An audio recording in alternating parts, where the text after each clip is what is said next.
ভালো আছি। তো আবার আসলাম আপনাদের মাঝে আরেকটি ভিডিও নিয়ে। তো এই ভিডিওতে আমি কথা বলবো আরেকটি গাছ সম্বন্ধে, যে গাছটির নাম হইলো আপনার কলা গাছ। হ্যাঁ, তো কলা গাছ সম্বন্ধে বলবো। তো আমার পিছনে দেখছেন কতগুলো কলা গাছ আছে।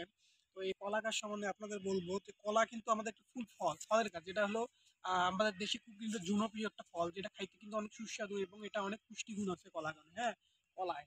তো বিশেষ করে আমাকে কলা খাইতে খুব ভালো লাগে। তোমার কেমন লাগে?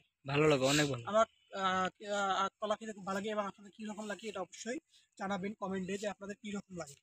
তো কলা এক ধরনের বিশ্বব্যাপী জনপ্রিয় ফল।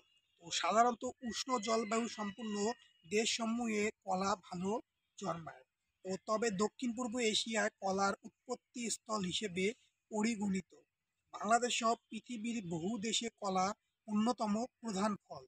তো বাংলাদেশে নরসিংদী, তারপরে মুন্সিগঞ্জ, ময়মনসিংহ, যশোর, বরিশাল, বগুড়া, রংপুর, জয়পুরহাট, কুষ্টিয়া, ঝিনাইদহ, চুয়াডাঙ্গা, মেহেরপুর এসব এলাকায় শত শত বৎসর যাবৎ ব্যাপকভাবে কলার চাষ কিন্তু হয়ে আসতেছে। হ্যাঁ, বাংলাদেশে কলা চাষের সবচেয়ে বড় সুবিধা হলো সারা বছর এ দেশের প্রায় সব অঞ্চলেই উঁচু জমিতেই এর চাষ করা যায়।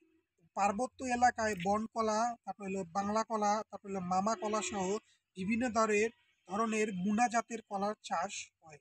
তো কলম্বিয়া ইত্যাদি ল্যাটিন আমেরিকান দেশে কলা প্রধান অর্থকারী ফসল। তো প্রগাধুনিক ভারতীয় অর্থনীতিতেও একটি প্রধান অর্থকারী ফসল হিসেবে কিন্তু কলার চাষাবাদ হতো। তো ধনার বচনে আছে, কলা রুয়ে না কোটে কোটো পাত, তাতেই কাপড় তাতেই ভাত। এটা হলো একটা হলো আপনার আঞ্চলিক ভাষা।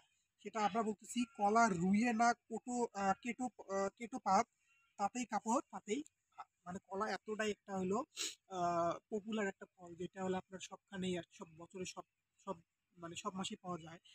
তো দামও ভালো।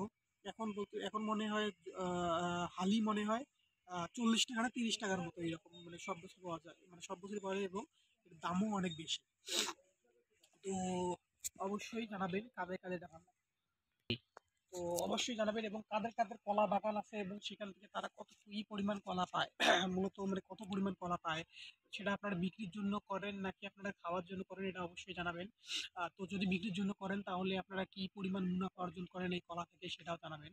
এবং যেটা যদি খাওয়ার জন্য হয় সেটাও জানাবেন, যে খাওয়ার জন্য কী রকম পরিমাণ আপনাদের এখান থেকে লাভ হয়। তো মানে খান, এটা অবশ্যই জানাবেন।